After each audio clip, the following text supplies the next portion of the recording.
नमस्कार सभी को। आज के सेशन में देखने वाले हैं बिहार पुलिस 20 जुलाई 2025 को जो एग्जाम हुआ है उसका कुछ पेपर वायरल हो चुका है, यानी पेपर लीक हो चुका है।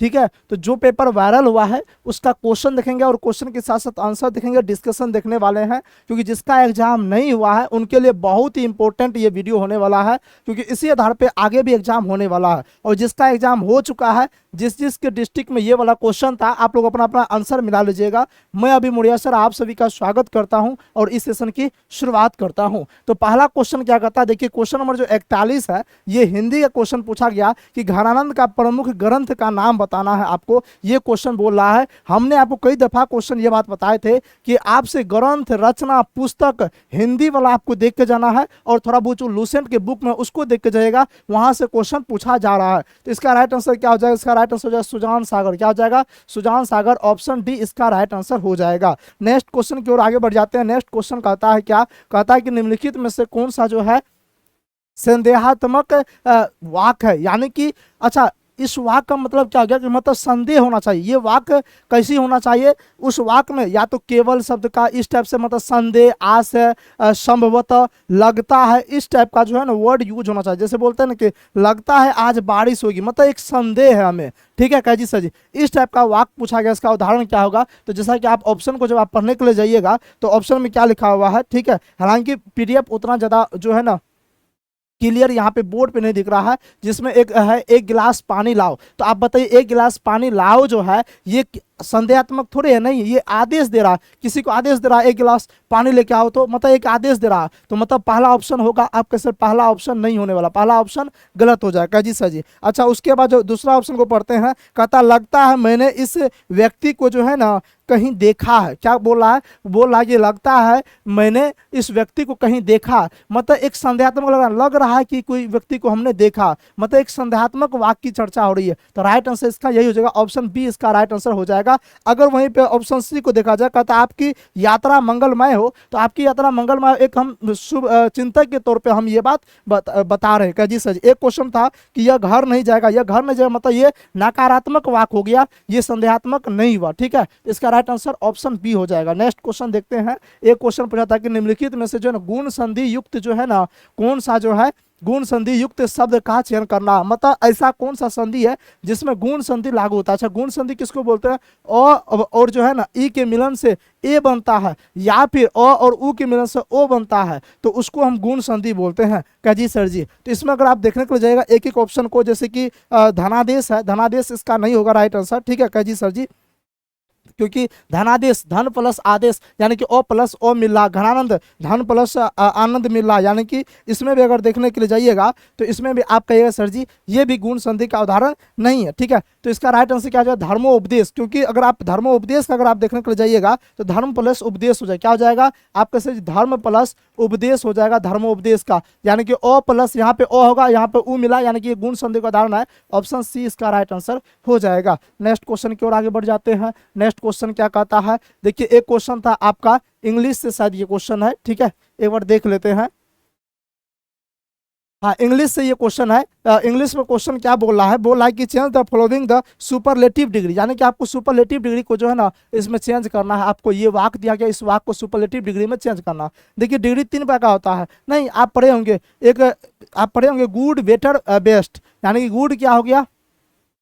बेटर क्या हो गया? कंपेरेटिव डिग्री, और बेस्ट क्या हो गया? सुपरलेटिव डिग्री, मतलब जो सबसे अच्छा होता है उससे अच्छा कुछ नहीं हो सकता, वो सुपरलेटिव डिग्री होता है। तो आपको इसमें चेंज करना था। अगर इसका आप एग्जैक्ट राइट आंसर देखने के लिए जाइएगा तो इसका जो राइट आंसर क्या हो जाएगा, तो आपको खोजना सुपरलेटिव डिग्री किसमें है। देखिए अगर आप पहला ऑप्शन को पढ़ते हो, इसमें लिखा हुआ मोर देन, क्या लिखा हुआ? More than. तो हमको एक बात बताइए, मोर देन किस में लगता है? बेटर देन, मोर देन किस में लगता है? ये लगता है कंपेरेटिव डिग्री में। ये किस में लगता है? कंपेरेटिव डिग्री में। सुपरलेटिव डिग्री में नहीं लगता। लगता है कैसा जी? नहीं लगता है। तो इसका राइट आंसर क्या हो जाएगा? इसका राइट आंसर ऑप्शन बी हो जाएगा। क्या हो जाएगा? ऑप्शन बी हो जाएगा, क्योंकि ऑप्शन बी में लिखा हुआ है the wild Apple is the जो है ना, हाँ श्योर डेट लिखा हुआ, नहीं क्या जी सर जी? श्योरेस्ट, श्योरेस्ट लिखा हुआ, surest of all fruits, sorry यहाँ पे श्योरेस्ट लिखा हुआ, श्योरेस्ट ऑफ ऑल फ्रूट्स, जो कि सुपरलेटिव डिग्री का उदाहरण है, ऑप्शन बी इसका राइट आंसर हो जाएगा। एक क्वेश्चन आपसे पूछा था कि गिवन द, यानी कि सैनो पूछा जा रहा है, इंग्लिश से एक क्वेश्चन है, इंग्लिश में जो है ना सैनो पूछा गया था, इसका राइट आंसर क्या हो जाएगा,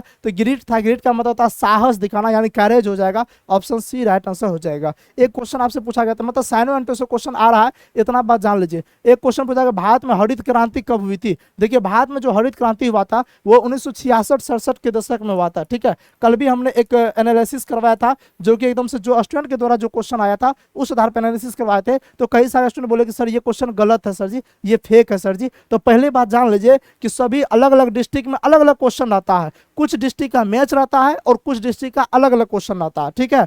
इसलिए सबसे मैच नहीं करेगा। तो ये भी क्वेश्चन कल वाले में करवाए थे, आप देख लीजिए रियल क्वेश्चन कल करवाए थे कि नहीं, देखा खुद आप देख लीजिए। तो क्वेश्चन पूछा भारत में हरित क्रांति कब हुआ था, तो 1966-67 में, यानी कि 1960 के दशक में हुआ था। कब हुआ था, 1960 के दशक में, यानी कि ऑप्शन के अनुसार जाइए तो ऑप्शन सी इसका राइट आंसर क्या हो जाएगा, ऑप्शन सी इसका राइट आंसर हो जाएगा। नेक्स्ट क्वेश्चन की ओर आगे बढ़ जाते हैं। नेक्स्ट क्वेश्चन क्या कहता है, एक एक करके ओवरऑल टोटल क्वेश्चन देखने वाले, ठीक है। रियल क्वेश्चन है एकदम से, जितना भी है टोटल आपको देखिए। क्वेश्चन देखने से बेनिफिट क्या होगा कि रिपीटेड होता है, ये टॉपिक रिपीटेड होता है, यहाँ से कई दफा क्वेश्चन यहाँ से पूछा जाता है। एक क्वेश्चन पूछा था जीके से, क्वेश्चन था कि निम्नलिखित में से जो है ना, क्वेश्चन क्या पूछा था, क्वेश्चन पूछा था कि निम्नलिखित में से सीपीआई का फुल फॉर्म क्या आता है। देखिए फुल फॉर्म के बारे में हम जितना बोले उतना आप पढ़ के चल जाएगा, एकदम से काम बल्ले बल्ले। हम एप्लीकेशन पर जितना पढ़ाए आप उतना पढ़ लीजिएगा, जो एप्लीकेशन का स्टूडेंट नहीं है तो कोई दिक्कत नहीं, आप लूसेंट का पढ़ लीजिएगा फुल फॉर्म, ठीक है। उसके बाद स्पीडी जो बुक आता है करंट अफेयर का, उसका फुल फॉर्म देख लीजिएगा। और जो कॉमन चीज आप देखते हैं जैसे ओटीपी हो गया, सिम हो गया, मतलब कॉमन चीज जितना भी देख रहे हैं उसका आप फुल फॉर्म देख के चल जाइएगा। अच्छा इसके बाद आप इकोनॉमिक्स में फुल फॉर्म देख के चल जाइए। इकोनॉमिक्स में जितना भी वर्ड यूज किया जाता है, इकोनॉमिक्स में हिंदी इंग्लिश वर्ड यूज किया जाता है, उसका आप देख के चल जाइए फुल फॉर्म। क्वेश्चन आपसे बन जाएगा इकोनॉमिक्स का, जैसे जीएनपी का फुल फॉर्म क्या होता है, जीडीपी का फुल फॉर्म क्या होता है, पैन कार्ड का यूज किया था, पैन कार्ड का क्या होता है फुल फॉर्म, आईएफएससी कोड का फुल फॉर्म क्या होता है, स्विफ्ट कोड जो होता है स्विफ्ट का फुल फॉर्म क्या होता है। मतलब आपको इकोनॉमिक्स का थोड़ा बहुत आप देख के चल जाइएगा, और लूसेंट का स्पीडी का अगर इतना ओवरऑल आप देख लेते हैं, हम 100% आपको बोल रहे हैं कि फुल फॉर्म से क्वेश्चन आपका नहीं छूटेगा, ठीक है। तो इसका फुल फॉर्म क्या है सीपीआई का, तो आपके सीपीआई का जो फुल फॉर्म होता है वो होता है उपभोक्ता मूल्य सूचकांक। क्या होगा आपके, इसका जो राइट आंसर हो जाएगा उपभोक्ता मूल्य सूचकांक हो जाएगा, यानी कि 47 का क्वेश्चन क्या हो जाएगा, ए नंबर इसका राइट आंसर हो जाएगा। नेक्स्ट क्वेश्चन देखते हैं, नेक्स्ट क्वेश्चन क्या पूछा जा रहा है। देखिए एक क्वेश्चन जो पूछा गया है निम्नलिखित में से, देखिए क्वेश्चन इंग्लिश हिंदी दोनों में रहता है, तो हिंदी वाले देख लीजिए, इंग्लिश वाले अपना वहां पढ़ लीजिए जो आता है सामने में। कैसे से कहता है निम्नलिखित में से किसे मानव पूंजी निर्माण की जो है ना, हाँ स्रोत नहीं माना गया। देखिए मानव पूंजी निर्माण का मतलब होता क्या है, मतलब ये होता है कि मानव का कौशल विकास ज्ञान अर्जन कैसे बढ़ेगा। तो आप बताइए कि जब मानव के पास शिक्षा आएगी तब ना बढ़ेगा काजी सजी, जब मानव स्वस्थ रहेगा हेल्दी रहेगा तब ना काजी सजी, मानव को यानी कि रहने के लिए घर रहेगा, आवास रहेगा, तब ना जाकर उसका दिमाग काम करेगा, तो उसका कौशल विकास होगा, एकदम से शारीरिक विकास होगा, मानसिक विकास होगा, उसको बोलते हैं पूंजी निर्माण करना, ना कि मशीनरी को। तो यहाँ पे मशीनरी इसका राइट आंसर, क्योंकि क्वेश्चन पूछ रहा है कौन सा नहीं होगा, तो नहीं वाला पूछ रहा है ना, इसलिए मशीनरी हो जाएगा, ऑप्शन डी राइट आंसर हो जाएगा, ठीक है कैजी सर जी। नेक्स्ट क्वेश्चन देखिए, हम क्वेश्चन करवाने के साथ साथ जो है ना हम आपको ये भी समझाते जाते हैं कौन कौन सा टॉपिक से क्वेश्चन आ रहा है, उस टॉपिक को पकड़ बनाते हुए आप लोग रिवीजन कर लीजिए, ठीक है। अगर आपको सेशन वाकई में अच्छा लग रहा है तो आप इस सेशन को लाइक जरूर कर दीजिएगा, और जो इस चैनल पे पहली बार आप चैनल को सब्सक्राइब जरूर कर लीजिएगा, क्योंकि हम लेट ही सही लेकिन ऑथेंटिक एकदम से ओरिजिनल क्वेश्चन लेके आते हैं, और जो है एकदम रियल क्वेश्चन करवाते हैं। आप इससे पहले वाला भी जाके देख सकते हैं, जितने भी करवाए सब रियल करवाए। तो आप जो इस चैनल को सब्सक्राइब जरूर कर लीजिएगा, ठीक है। देखिए एक क्वेश्चन मैथ से पूछा था, काफी आसान क्वेश्चन है, कहने के लिए हार्ड लगे आसान। क्वेश्चन क्या कहता है, गुणनफल 41 गुना 42 गुना 43 गुना डैश डैश गुना 49 का इकाई स्थान क्या होगा। इकाई का मतलब क्या होता है, लास्ट वाला, जैसे कि 8 गुना 2 किए ना तो 8 दूनी 10 हुआ, मतलब 0 हुआ ना, ये इकाई स्थान हो गया, ठीक है कह जी सर जी। तो अच्छा हम 41 गुना 42 करेंगे 43 करेंगे, इसमें दिमाग लगाइएगा तो 1 मिनट में क्वेश्चन बन जाएगा। कह सर जी कैसे, कह सर जी कैसे। अच्छा इस बीच में 45 आएगा, कह जी सर जी 45 तो आएगा, नहीं आएगा। अच्छा छोड़िए, ऐसे छोड़िए, हम बना देते हैं, एकदम रियल में बनाते हैं। 41 गुना 42 करेंगे तो 2 गुना 1 2 हुआ, फिर इसको करेंगे तो 3 दूना 6 हुआ, फिर यहाँ पे 4 होगा, तो 4 गुना 6 कितना होगा 24 होगा, और 24 का फिर 4 हुआ, और इधर 5 होगा, 5 के 20 यानी कि 20 होगा, और लास्ट का अंक आ जाएगा 0। जब एक बार लास्ट का अंक आ गया 0, उसके बाद तो कितना गुना करते रहिए 0 ही आएगा। इसका राइट आंसर क्या हो जाएगा 0 हो जाएगा, ऑप्शन ए राइट आंसर। समझे कि नहीं समझे, कॉमन सेंस लगाना था। नहीं तो आप इसको बना भी सकते थे, इसको आप बना भी सकते थे कि 41 गुना गुना गुना करते जाइए, लेकिन आप जैसे बनाइएगा तो यहाँ पाएगा 43 के बाद 44, ठीक है कह जी सर जी, उसके बाद 45, उसके बाद 46। देखिए ना, 2 गुना 1 करेंगे 2 हुआ, 3 दूना 6 करेंगे, 3 दूना करेंगे 2 तो कितना हुआ 6 हुआ, अब 6 को 4 से करेंगे तो कितना होगा 24, 24 का फिर इकाई अंक हो गया 4, और 4 को 5 करेंगे कितना होगा 20, 20 का इकाई अंक हो गया 0। अब 0 को 6 से करेंगे तो फिर भी 0, 7 से कुछ से भी करेंगे तो 0 हो जाएगा। इसलिए इसका राइट आंसर ऑप्शन ए हो जाएगा 0 हो जाएगा। काफी आसान क्वेश्चन था मैथ से। देखिए मैथ अगर थोड़ा बहुत भी जो पढ़ के गए होंगे, उतना हार्ड क्वेश्चन था नहीं, आसान क्वेश्चन था, आप बना सकते थे। जैसे कि एक क्वेश्चन पूछा गया था, आप यहाँ पे देख लीजिए कि एक क्वेश्चन क्या पूछा गया था।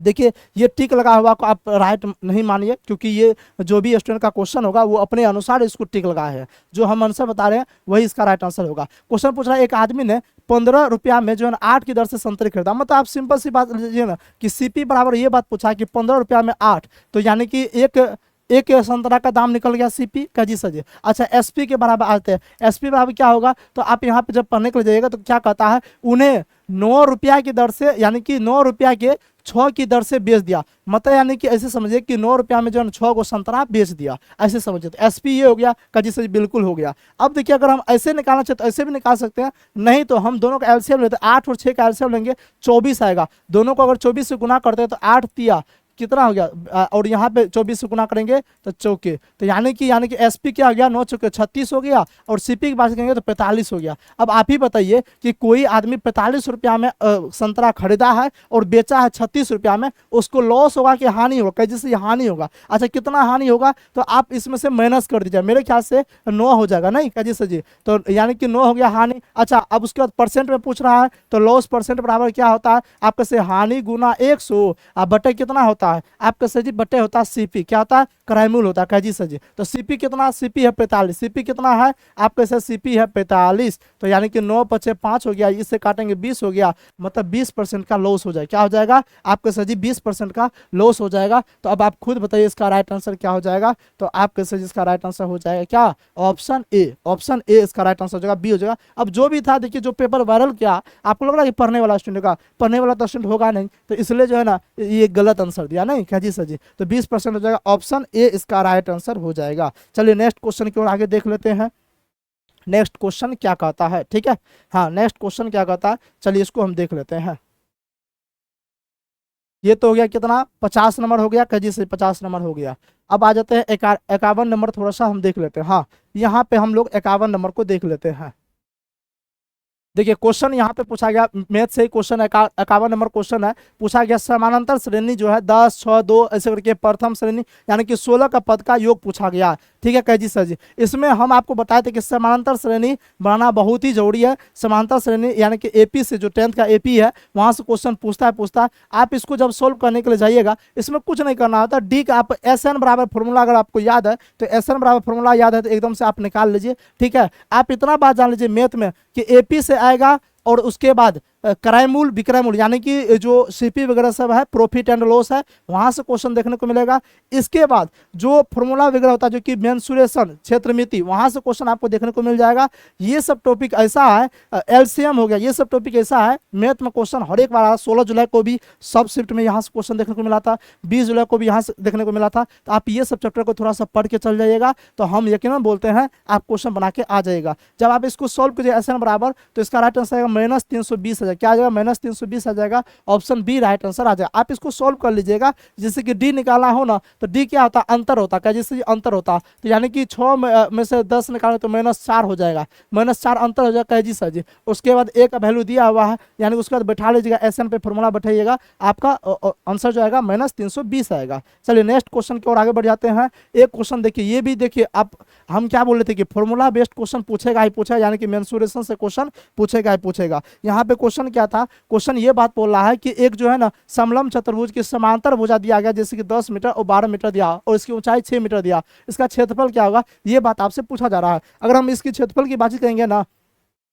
तो देखिए 1/2 कर दीजिए गुना, और जो है ना ये 10 और 12 को यानी कि जो समांतर है उसको जोड़ना होता है, उसको जोड़ दीजिए तो कितना हो जाएगा, 22 हो जाएगा, और ऊंचाई 6 हो गया। कैजी सर जी 2 से काटे 11, 66 मीटर पर स्क्वायर हो जाएगा, क्या हो जाएगा 66 मीटर पर स्क्वायर हो जाएगा। इसका राइट आंसर क्या हो जाएगा, ऑप्शन बी राइट आंसर हो जाएगा। चलिए नेक्स्ट क्वेश्चन की ओर आगे बढ़ जाते हैं। नेक्स्ट क्वेश्चन क्या कहता है, देखिए एक क्वेश्चन मैथ का, जीके का भी करवाएंगे, टोटल करवाएंगे, जितना वायरल हुआ है टोटल क्वेश्चन करवाएंगे, इसलिए टेंशन एकदम से नहीं लेना। देखिए कितना आसान क्वेश्चन पूछा। हाँ एक बात जान लीजिएगा, ये 16 जुलाई को भी यही मतलब इस टाइप का क्वेश्चन पूछा था, और 20 जुलाई को भी ये क्वेश्चन देखने को मिल रहा है। मतलब M1 D1 H1 वाला जो क्वेश्चन है उसको आप देख के चल जाइएगा, उसको आप देख के चल जाइएगा कि सर जी ये कौन सा क्वेश्चन है। आप इस टाइप का नहीं पढ़े हैं, M1 D1 H1, M1 D1 H1 बटे W1 और बराबर M2 D2 H2 बटे W2। मतलब यानी कि ये आदमी की संख्या, ये दिन की संख्या, ये घंटा की संख्या, ये कार्य है। फिर आदमी की संख्या दूसरा में उसी तरीके से पूछा, बोला है 340 आदमी एक अपार्टमेंट का निर्माण का काम जो है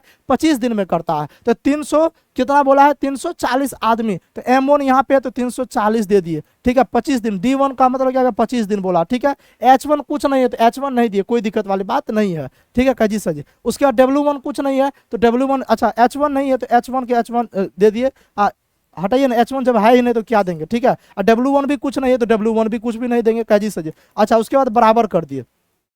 अब आगे उसको पढ़िए, कहता उसी काम को 17 दिन में पूरा करने में कितने आदमी की आवश्यकता होगी। तो 17 दिन, तो यहाँ पे दिन का वैल्यू दिया हुआ 17, और यहाँ पे पूछ रहा है आदमी का, तो आदमी का क्या हो जाएगा, आदमी का M2 हो जाएगा जी सर जी। अब इसको सोल्यूशन कीजिए, 17 दूनी क्या हो जाएगा 34, यानी कि 25 दूनी क्या हो जाएगा कैसा जी 50, क्या हो जाएगा नहीं, हाँ 25 दूनी 50 होगा, और एक जीरो यहाँ पे है मतलब 500, यानी कि M2 बराबर क्या हो जाएगा 5 हो जाएगा। ऑप्शन डी इसका राइट आंसर हो जाएगा। आप खुद देख लीजिए ना कितना एकदम से आसान क्वेश्चन, नहीं कितने आदमी की आवश्यकता थी, 500 आदमी की, ऑप्शन डी राइट आंसर हो जाएगा। इसलिए हम स्टार्टिंग से ही ये बात सब स्टूडेंट को सजेस्ट कर रहे हैं कि आप मैथ इंग्लिश हिंदी को इग्नोर ना करें, क्योंकि क्वेश्चन थोड़ा बहुत जीके का हार्ड भी पूछा जा रहा है, ठीक है। इसलिए उस सब चक्कर में विद्यार्थी की सब में नहीं लेके बहुत आसान क्वेश्चन पूछा जा रहा, नहीं भी पढ़ेंगे तो कोई दिक्कत नहीं। आपको मैथ इंग्लिश हिंदी पढ़ के जाना है, क्योंकि अगर जीके और साइंस का क्वेश्चन मान चल के और हार्ड क्वेश्चन पूछ दिया तो आपका जो जान बचाएगा ना वही जीके मतलब यानी कि सॉरी मैथ इंग्लिश हिंदी ही जान बचाने वाला है। आप इसको पढ़ के जरूर चल जाइएगा, ठीक है का जी सर जी, क्योंकि मैथ इंग्लिश हिंदी का क्वेश्चन आसान आसान आ रहा है। आप लोग खुद देखिए ना, ये इतना आसान क्वेश्चन नहीं बनाते। अब देखिए ये चक्रवृद्धि ब्याज वाला क्वेश्चन है, अच्छा चक्रवृद्धि ब्याज वाला क्वेश्चन आपसे नहीं बनेगा। अच्छा ईमानदारी से बताइए, एकदम से हम क्या बोले थे कि साधारण ब्याज हो गया, चक्रवृद्धि ब्याज हो गया, प्रॉफिट एंड लॉस हो गया, एलसीएम हो गया, फॉर्मूला बेस्ड क्वेश्चन देख लीजिएगा, ये सब क्वेश्चन एपी हो गया यहाँ से क्वेश्चन। और उसके बाद जो ना हाँ एक आदमी ने इतना काम किया, 2 आदमी ने इतना काम किया, ये सब टॉपिक से क्वेश्चन आता है। आप देख लीजिए ना एकदम से क्वेश्चन पूछा, जब हम मैराथन करा रहे थे तो वहाँ पे हम आपको बताए थे कि यहाँ से क्वेश्चन पूछेगा तो पूछेगा 100%, ठीक है। तो इसका राइट आंसर क्या हो जाएगा, जब आप इसको सोल्व कीजिएगा तो इसका राइट आंसर आएगा 3641 आ जाएगा, ऑप्शन डी राइट आंसर हो जाएगा। आप फॉर्मूला बेस्ड है, फॉर्मूला पे आप सोल्व कर लीजिएगा, ठीक है जी सर जी। चलिए आगे बढ़ जाते हैं, क्वेश्चन नंबर देख लेते हैं कितना 55। क्वेश्चन नंबर 55 क्या कहता है, थोड़ा सा वेट कर लीजिए। अब जीके क्वेश्चन थोड़ा बहुत आने वाला है कह जी सर जी। हाँ यहाँ पे देख लीजिए क्वेश्चन क्या पूछा जा रहा है, तो क्वेश्चन ये बात पूछा रहा है एकदम आसान क्वेश्चन कि प्रथम विश्व युद्ध में ऑस्ट्रिया ने सर्बिया के विरुद्ध जो है युद्ध की घोषणा कब किया था। क्या हमने नहीं पढ़ाया, आप एकदम से पढ़ाया, वर्ल्ड हिस्ट्री में पढ़ा रहे थे और बोले थे कि आसान आसान क्वेश्चन आएगा, तो आप लोग बोले सर इतना आसान थोड़े आएगा। हम बोल रहे थे बबुआ वर्ल्ड हिस्ट्री से आसान ही आता है, ठीक है, क्योंकि 9th और 10th के SCRT से है, स्टूडेंट पढ़ के जाता नहीं, यही कारण से नहीं बनता। देखिए हुआ क्या था इसमें कि ऑस्ट्रिया के राजकुमार ड्यूक फर्डिनेट की हत्या हो गया था, नहीं आपको याद आ रहा है जी सर जी। तो हत्या जो हो गया था ना, तो उसके बाद जो है ये सारा आरोप जो है ना ऑस्ट्रिया ने किसने लगा दिया, सर्बिया पे ये सारा आरोप लगा दिया कि तुम ही ने हत्या किया है, ठीक है। तो बोला कि एकदम से जो हत्या किया हमको जल्दी बता दो तुम किया है कि नहीं किया। वो हत्या कब हुआ था, 28 जून 1914 को हुआ था। तो ये बोला कि नहीं किया, एक महीना जैसे हुआ ना, मतलब 28 जून 1914 को हत्या हुआ, 28 जुलाई 1914 को उसके बाद ऑस्ट्रिया बोलता है कि नहीं पक्का यही किया है, और एकदम से युद्ध की घोषणा करते हैं और उसके बाद युद्ध शुरू करते हैं। तो प्रथम विश्व की शुरुआत भी हुआ था 28 जुलाई 1914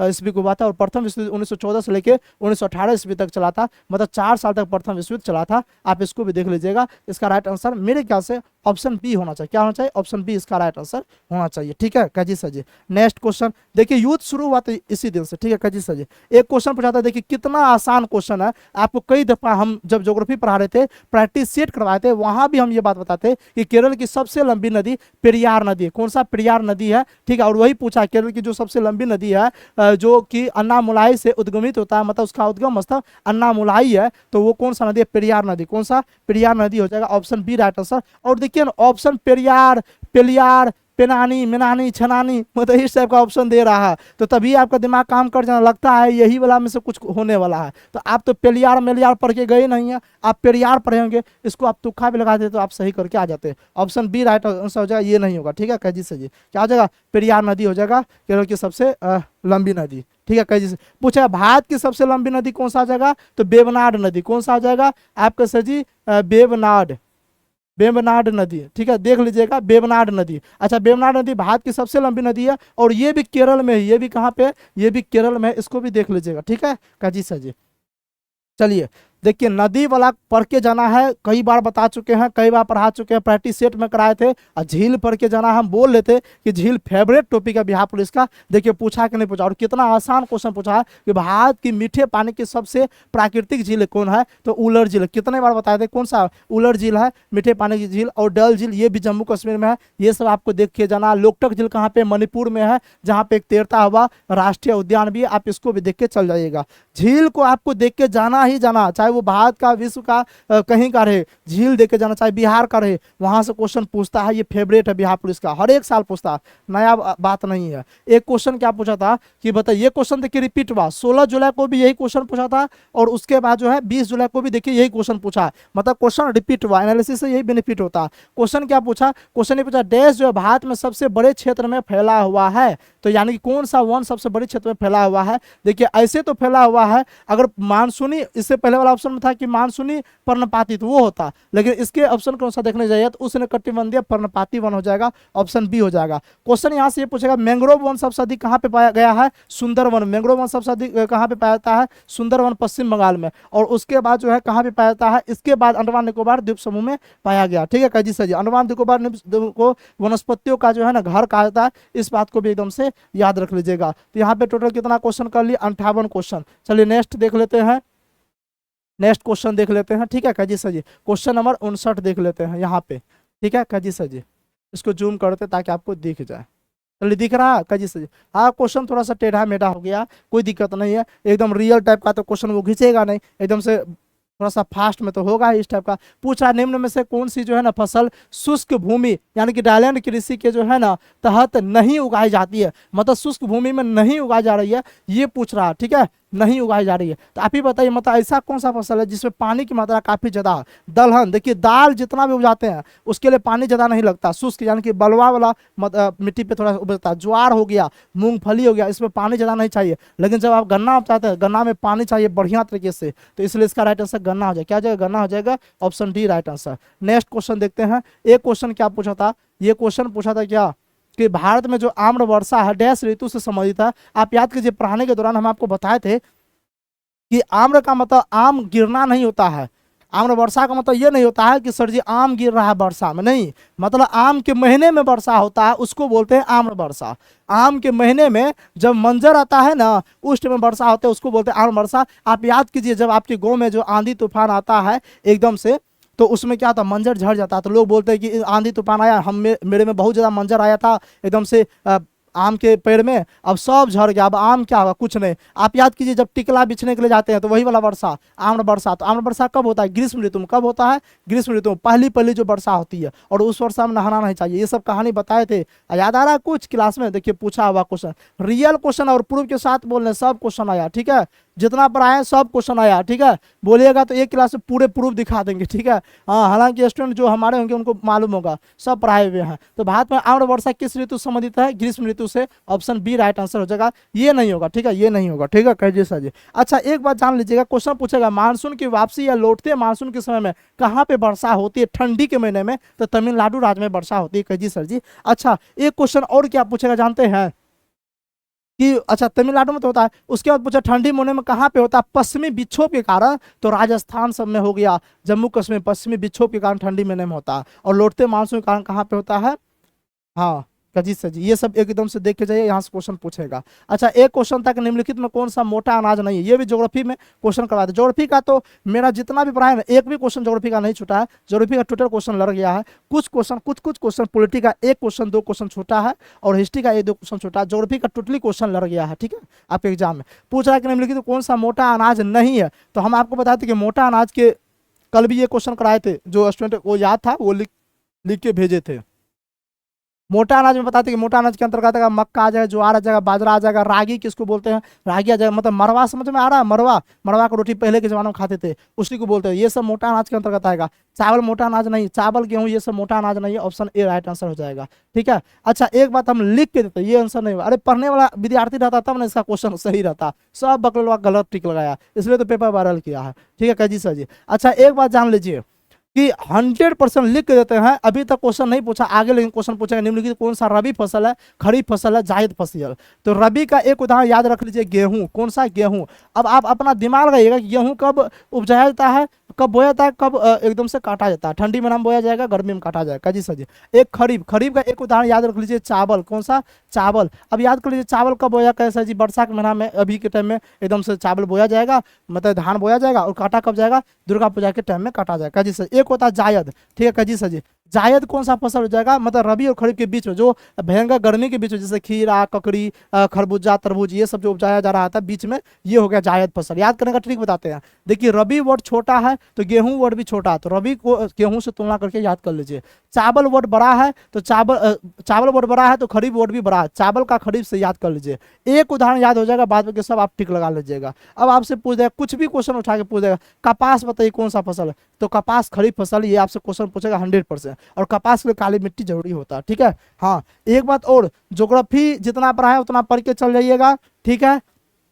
मिट्टी वगैरह सब भी पूछ लेगा, मिट्टी से क्वेश्चन पूछ देगा। नेक्स्ट क्वेश्चन पूछेगा रेगुर मिट्टी किसे कहा जाता है, काली मिट्टी कहा जाता है, 100% क्वेश्चन किसी न किसी में पूछेगा, ये हम दावा के साथ बोल रहे हैं, पूछेगा। एक क्वेश्चन क्या पूछा था कि हिमालय की सबसे बाहरी श्रृंखला कौन सी है, शिवालिक है, कौन सा, शिवालिक है, ऑप्शन ए राइट आंसर। ये क्वेश्चन भी हमने करवा रखा है, ठीक है जी सर जी। चलिए नेक्स्ट क्वेश्चन देखते हैं, और भी कई सारे क्वेश्चन है। अब कौन सा क्वेश्चन पूछा गया नेक्स्ट देख लेते हैं, ठीक है। जो चैनल पे पहली बार है, ठीक है, आप चैनल को सब्सक्राइब करके प्लीज़ सपोर्ट करने का प्रयास कीजिएगा, क्योंकि आप सब्सक्राइब करते हैं, सपोर्ट मिलता है, तो हम लोग को मोटिवेशन मिलता है कि हम मेहनत जो कर रहे हैं, मेहनत रंग ला रहे हैं। नहीं जैसे आप लोग पढ़ के जाते हैं, अगर मान से रिजल्ट आता है तो कितना मन में खुशी होती है, उसी तरीके से हम लोग भी एकदम से काम करते हैं। अगर सब्सक्राइबर बढ़ता है, लाइक वाइक होता है, तो लगता है कि नहीं हमारी काम आप लोग को पसंद में आ रहा है। कजी सर जी एक क्वेश्चन ये पूछा था, चलिए ना भाई साहब यहाँ तक, हाँ लीजिए अब तो दिख रहा होगा। कजी सर जी क्वेश्चन क्या पूछा था कि सर्वोच्च न्यायालय के न्यायाधीश को हटाने के विषय में निम्नलिखित में से कौन सा कथन सही है। अभी भी बोल रहे हैं बाबू, टाइम है क्या कि सर्वोच्च न्यायालय के बारे में पढ़ के जाना है, उसका नियुक्ति कौन करता है, उसे समय जितना भी अनुच्छेद पढ़ के जाना है, कितने न्यायाधीश है उसमें, टोटल अभी 34 न्यायाधीश है, ठीक है। उसके वर्तमान न्यायाधीश कौन है, मुख्य न्यायाधीश, अभी प्रथम मुख्य न्यायाधीश कौन थे, ठीक है। मतलब इस सब के बारे में, महाभियोग प्रक्रिया कैसी होती है, इस सब के बारे में पढ़ के चल जाना है। यहाँ से 16 जुलाई को भी लगभग 2 शिफ्ट के एग्जाम में पूछा गया था, 20 जुलाई को भी क्वेश्चन देखने को मिल रहा है, मतलब यहाँ से क्वेश्चन और भी आगे रिपीट होगा। क्वेश्चन क्या कहता है समझते हैं, किसी न्यायाधीश को संसद के दोनों सदनों द्वारा पारित प्रस्ताव के माध्यम से सिद्ध कदाचार या अक्षमता के आधार पर हटाया जा सकता है। हाँ बिल्कुल ये सही बात है कि अगर कोई भी सुप्रीम कोर्ट के मुख्य न्यायाधीश या न्यायाधीश ऐसा करते तो उसको हटाया जा सकता है, ये तो एकदम सही बात है। दूसरा कहता है उसे सदन में उपस्थित और मतदान करने वाले कम से कम 1/3 सदस्य, नहीं 1/3 नहीं बोला, 2/3, कितना होना चाहिए, 2/3 होना चाहिए, ना कि 1/3, ठीक है। यही वर्ड यहाँ पे गलती दिखाया जा रहा है, मतलब ये नहीं होगा। कहता है इनमें से कौन सा कथन सही है, कौन सा कथन सही है पूछ रहा है, तो कथन 1 हो जाएगा, क्या हो जाएगा, कथन 1 सही हो जाएगा,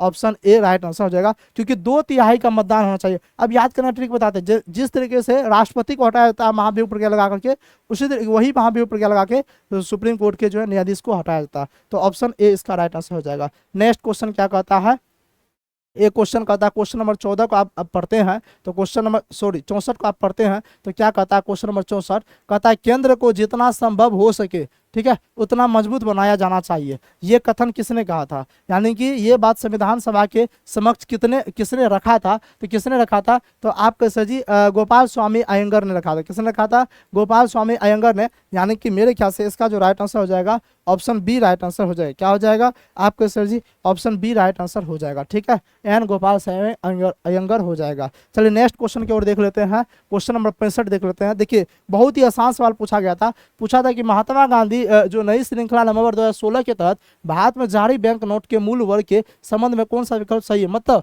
2016 में क्या हुआ था, नोटबंदी लागू हुआ था, और नोटबंदी लागू होने के बाद कौन कौन सा नोट आया था, कौन कौन सा नया नया नोट आया था, मतलब नया नया रुपया बना था, उसके बारे में पूछ रहा। तो कौन नहीं जानता, 10 रुपया बना था, 20 रुपया बना, 50 रुपया बना, 100 रुपया बना, 200 रुपया बना, 500 बना, 2000 भी बना था। हालांकि बाद में 2000 रद्द हो गया, लेकिन बना तो था ना 2016 ईस्वी में। कह जी सर जी, तो ऑप्शन डी इसका राइट आंसर हो जाएगा। काफी आसान प्रश्न था। यही हम बोल रहे थे कि कुछ क्वेश्चन ऐसा आएगा जिसमें आप कॉमन सेंस अपना दिमाग यूज कीजिएगा, जो आप पहले से जानते होंगे आप बना सकते थे। इसमें अगर आप दिमाग लगाते थे बना लेते। अब जो बोलेगा सर हमारे पास तो दिमाग ही नहीं था, तो फिर ये क्वेश्चन तो गलत करते। 2 रुपया आया थोड़े, 10-20 टका नहीं आया। कह जी सर एकदम से आया है।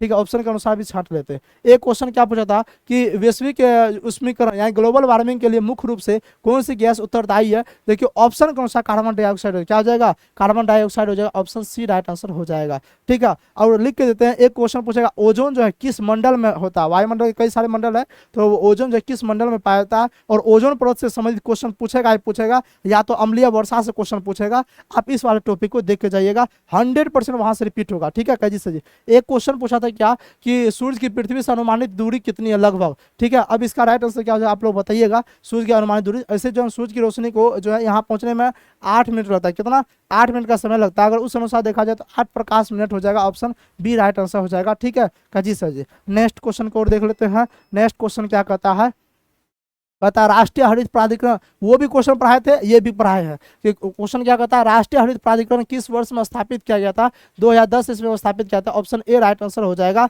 ठीक है, आप देख लीजिए ज्योग्राफी का एक भी क्वेश्चन नहीं छूट रहा है हमारे क्लास से, टोटल करवाए हुए। ठीक है, हाँ एकदम से कहिए जी सर जी। नेक्स्ट क्वेश्चन देख रहे हैं। कहता है कि निर्माणाधीन मथोली जल विद्युत परियोजना किस जिले में स्थित है। देखिए निर्माणाधीन मथोली जल विद्युत परियोजना की बात करेंगे तो ये पश्चिमी चंपारण, कहाँ पे है, पश्चिमी चंपारण में हो जाएगा। ऑप्शन ए राइट आंसर हो जाएगा। ठीक है, मथोली जल विद्युत परियोजना पूछा, कल भी ये था, लेकिन कल जो है ना एग्जैक्ट आंसर मतलब क्वेश्चन नहीं बता पाया था स्टूडेंट। ये बोल रहे थे मथोली जो है ना जलप्रपात कहाँ पे, नहीं जल विद्युत परियोजना पूछा गया था। पश्चिमी चंपारण हो जाना चाहिए मेरे ख्याल से। एक बार इसका देख लीजिएगा, पश्चिमी चंपारण नहीं होगा तो रोहतास होगा, दोनों में से कोई होगा। लेकिन जहां तक हमें लग रहा है पश्चिमी चंपारण इसका राइट आंसर होगा। क्या हो जाएगा, पश्चिमी चंपारण राइट आंसर हो जाएगा। ठीक है काजी सर जी। चलिए इसका मतलब बिहार का थोड़ा बहुत जो है ना, हाँ आपका जल विद्युत परियोजना ये सब थोड़ा बहुत पढ़ के जाइएगा। अब देखिए एक क्वेश्चन कितना बउआ वाला क्वेश्चन पूछा था, एकदम से आसान क्वेश्चन। ठीक है काजी सर जी, सब रियल क्वेश्चन है, रियल क्वेश्चन। ऐसे हम हैंड रिटेन हाथ से लिख के लाते ना, मतलब टाइप करवा के लाते, तो आप लोग बोलते कहा सर जी एकदम झूठे बोल रहे हैं, इसलिए हम ओरिजिनल क्वेश्चन करवा रहे हैं। ठीक है, पूछा था एक अश्वशक्ति लगभग कितने के बराबर होता है, तो 746 वाट। कितने, 746 वाट के बराबर होता है। ऑप्शन सी इसका राइट आंसर हो जाएगा। पूछा एक यूनिट में कितना वाट होता है, तो 1000 वाट। कितना होता है, 1000 वाट होता है एक यूनिट में। ठीक है, एक यूनिट में पूछेगा तो 1000 वाट होता है। इस बात को भी एकदम से याद कर लीजिएगा। एक क्वेश्चन क्या पूछा था, क्वेश्चन पूछा बिहार ऑस्ट्रेलियन कॉन्फ्रेंस की स्थापना किसने किया था। ठीक है, बिहार ऑस्ट्रेलियन कॉन्फ्रेंस की स्थापना किसने किया था, तो इसका राजेंद्र प्रसाद ने। किसने किया था, राजेंद्र प्रसाद ने किया था। ऑप्शन सी राइट आंसर हो जाएगा। ठीक है, एक क्वेश्चन हिंदी से देखने को मिला है, कल भी ये क्वेश्चन करवाए थे। क्वेश्चन पूछा कवि का स्त्रीलिंग शब्द क्या होगा, तो कवि का जो स्त्रीलिंग शब्द होगा वो कवित्री होगा। क्या होगा, कवित्री। हिंदी में कुछ टॉपिक बता रहे, आप उसको पढ़ के चल जाइएगा। मुहावरा पढ़ लीजिएगा, स्त्रीलिंग पुल्लिंग पढ़ लीजिएगा, नाउन पढ़ लीजिएगा। ठीक है जी से एक वचन दो वचन थोड़ा बहुत देख लीजिएगा। ठीक है, उसके बाद आप अलंकार से एक क्वेश्चन रहता है। ठीक है, लेकिन कभी कभी किसी किसी में नहीं भी रहता, तो अलंकार अगर आपको भारी लग रहा नहीं भी पड़ेगा तो चल सकता है। ठीक है काजी सर जी। तो उसके बाद जो है संधि पढ़ लीजिए। हाँ संधि तो आपको निश्चित रूप से पढ़ लेना, ये सब चीज़ आप पढ़ के चल जाइएगा। थोड़ा समास पढ़ लीजिएगा, ये सब पढ़ लीजिएगा, 100% यहाँ से क्वेश्चन लड़ेगा। ठीक है, और जो है ना आप ये पढ़ लीजिएगा, मतलब ट्रांसलेशन काल जो समय होता है, भूतकाल पास्ट काल, ये सब थोड़ा बहुत देख लीजिएगा। यहाँ से क्वेश्चन आता है हिंदी से। ठीक है काजी सर जी। इसका क्या हो जाएगा, कवित्री हो जाएगा। ऑप्शन बी राइट आंसर हो जाएगा। नेक्स्ट क्वेश्चन, एक क्वेश्चन क्या था, क्या ये इंग्लिश का क्वेश्चन है क्या, नहीं ये साइंस का क्वेश्चन है, ठीक है। आप इसको देख लीजिए, साइंस का क्वेश्चन आसान क्वेश्चन है, इसमें दिमाग लगाने वाला क्वेश्चन, हालांकि आप पढ़े हैं पहले से आप जानते हैं, लेकिन थोड़ा सा जो है ना ये लैंग्वेज टाइप का क्वेश्चन दिया है, लेकिन क्वेश्चन बहुत आसान है, क्वेश्चन बहुत आसान है, लैंग्वेज वाला है लेकिन क्वेश्चन आसान है। क्वेश्चन क्या कहता है, क्वेश्चन कहता है कि लाल खतरे के निशान जो है ना लाल रंग के होते हैं, क्यों? यानी खतरा का निशान लाल रंग का दिया जाता है। आप देखिएगा रेलवे प्लेटफॉर्म सब पे भी आप देखिएगा जो स्टॉपेज का जो है वो लाल रंग का दिया था, क्यों दिया था? क्योंकि हम आपको कई दफा बताए, मैराथन क्लास में भी ये बात बताए थे कि लाल रंग का तरंगदैर्घ्य जो है ना काफी ज्यादा होता है। लाल रंग का तरंगदैर्घ्य क्या होता है? ज्यादा होता है। परिकीर्णन कम होता है, तो तरंगदैर्घ्य ज्यादा रहने के कारण क्या होता है, दूर से ही हमें लाल रंग दिखाई दे देता है, यही कारण से लाल रंग का यूज किया जाता है, ठीक है। ये सब चीजों में क्या जी सही। अब हम ये भी समझ तरंगदैर्घ्य का मतलब क्या था, जैसे कि एक टॉर्च है, अगर टॉर्च का लाइट को जलाते हैं बहुत दूर तक रोशनी जाएगा, फैलेगा ज्यादा नहीं लेकिन बहुत दूर तक जाएगा, इसको समझना, ये है तरंगदैर्घ्य। टॉर्च हो गया क्या, लाल रंग वाला तरंगदैर्घ्य, मतलब बहुत दूर तक रोशनी जाएगा लेकिन रोशनी फैलेगा नहीं। एक होता है परिकीर्णन, परिकीर्णन का मतलब था कि रोशनी फैल गया, एक ही जगह रोशनी काफी ज्यादा फैल गया, जैसे कि बल्ब, अभी बल्ब जो जलेगा देखिएगा बहुत दूर तक रोशनी नहीं जाएगा लेकिन कम जगह पे रोशनी फैला हुआ रहेगा, वो हो गया परिकीर्णन। तो अब बताइए कि टॉर्च का रोशनी बहुत दूर तक जाएगा क्या जी, उसी तरीके से लाल रंग का तरंगदैर्घ्य ज्यादा होता है तो लाल रंग बहुत दूर से दिखाई देता है, लेकिन जो है बैंगनी रंग का तरंगदैर्घ्य सबसे कम होता है, यानी कि परिकीर्णन ज्यादा होता है, इसलिए बैंगनी रंग जो है बहुत दूर से दिखाई नहीं देता, यही रीजन है। अब ऑप्शन को आप पढ़िए और अपना दिमाग का इस्तेमाल कीजिएगा तो क्वेश्चन बना लीजिए, इसलिए बोले थे कुछ दिमाग भी होना चाहिए क्वेश्चन को सोल्व करने के लिए। लाल रंग के प्रकाश का परिकीर्णन ओस व धुएं से न्यूनतम होता है।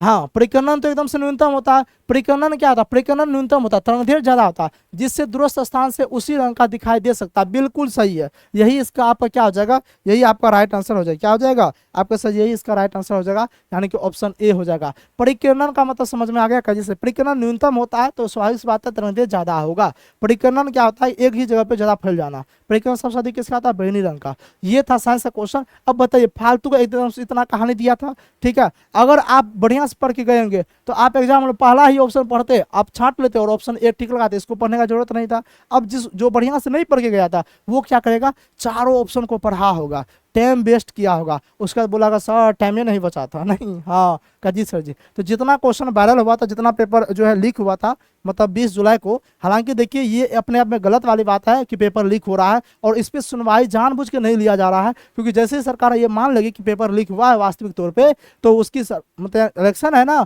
उसका बेइज्जती हो जाएगा ना, वो कारण से, ठीक है। और ईओयू का कहना है, मतलब यानी कि बोर्ड का ये बात कहना है कि पेपर लीक हो रहा है लेकिन एग्जाम के बाद लीक हो रहा है, इसलिए जो इस पर उतना ज़्यादा ध्यान नहीं दिया जा रहा है। हालांकि आयोग इस पर थोड़ा बहुत सोचने का प्रयास कर रहे हैं, हम लोग आवाज़ उठाने का प्रयास किए हैं, ठीक है क्या जी सर जी। तो अब आगे देखिए क्या होता है, लेकिन एग्जाम कैंसिल होने का चांस बहुत ही कम लग रहा है, इस व्यू से कि आयोग को देख रहे हैं इस पर कोई ध्यान नहीं दिया जा रहा है, टाल दिया जा रहा है, ठीक है क्या जी सर जी। तो खैर छोड़िए, अब जो हो गया, लेकिन आप लोग तैयारी कीजिए जिसका एग्जाम है, और क्वेश्चन आप लोगों ने देख लिया, ठीक है क्या जी सर जी। अगर सेशन आपको अच्छा लगा तो सेशन को लाइक जरूर कीजिएगा, जितना हो सकता है स्टूडेंट को आप लोग अपने दोस्त सभी को शेयर कर दीजिए, ठीक है। और जो चैनल पर पहली बार, चैनल को सब्सक्राइब जरूर कर लीजिए, ठीक है। तो इन्हीं के साथ मिलते हैं नेक्स्ट क्लास में। नेक्स्ट क्लास में अगर आप लोग कमेंट कीजिएगा तो 16 जुलाई को जो पेपर वायरल हुआ था वो वाला भी हम डिस्कशन करवा देंगे, लेकिन उसके लिए आपको कमेंट करना जरूरी है, ठीक है क्या जी सर जी। तो मिलते हैं नेक्स्ट क्लास में, तब तक के लिए जय हिंद।